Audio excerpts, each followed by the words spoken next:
Hey guys, it's Mistress Nightmare here. Today we'll be reading Falling in Love with Slenderman Chapter 6. Before we get started, please hit that like button, comment, subscribe to this channel if you guys want more creepypasta fanfictions out there. Until then, let's get started.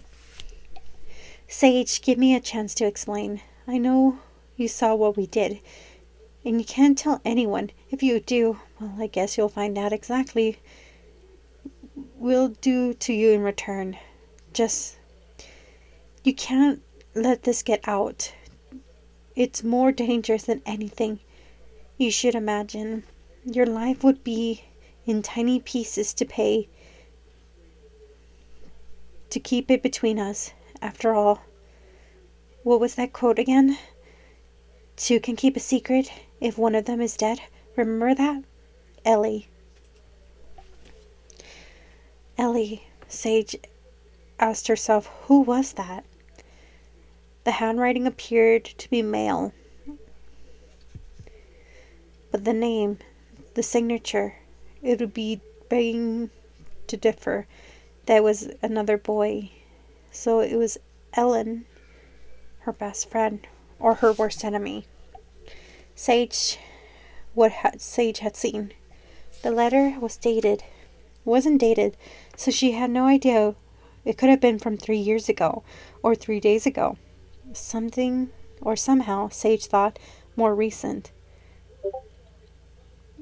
She had a sinking feeling that this played to a part of how she ended up here. She sighed and shoved the lined paper back into the diary. She was so frustrated not knowing anything. She'd seen movies about tragic things like this. Someone lost their memories and had to deal with the conflict of regaining them.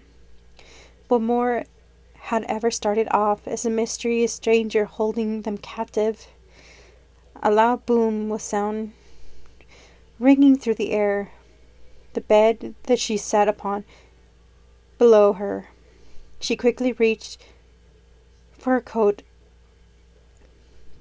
that she got in from Ash and shoved the journal into her pocket. Just as she did, her door banged open. We have to go, Ash said flatly. What's going on? He shook his head. Nothing. Or at least it wouldn't be anything if you get moving. We can't stay here. Sage gave him an incredulous look. Where are we going? He ignored her questions and looked at her as he studied her fully dressed body and slowly pinned up hair. I thought you were going to sleep. He paused, pursed his lip. She stuck out her chin stubbornly. I couldn't fall asleep, she told him simply. It didn't appear that he believed her. Sage didn't care.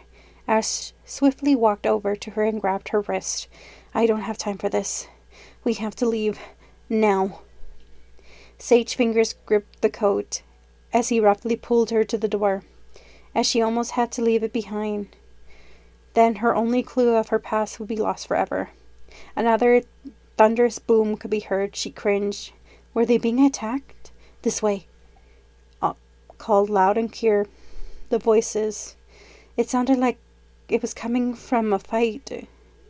Upstairs, to the left. Ash tugged her to the right.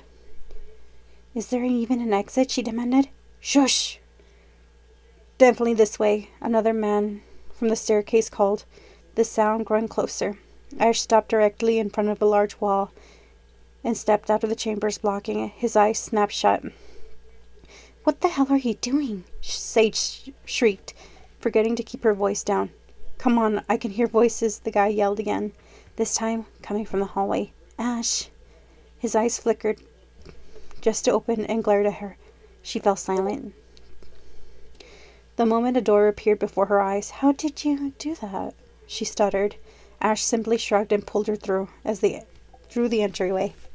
She turned back and entered the corridor and saw two men had been yelling, but he could have been much older than Sage herself. He had tan skin, stained against his muscle shirt.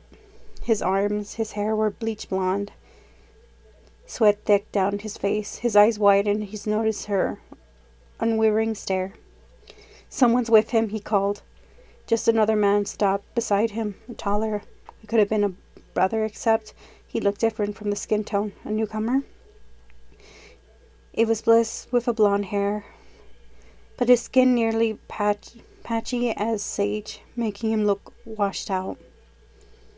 He was about to speak, but the opening of the cave shut abruptly, and he was cut off, preventing Sage from listening to them. She hoped that they would reveal who they were and what they wanted with Ash.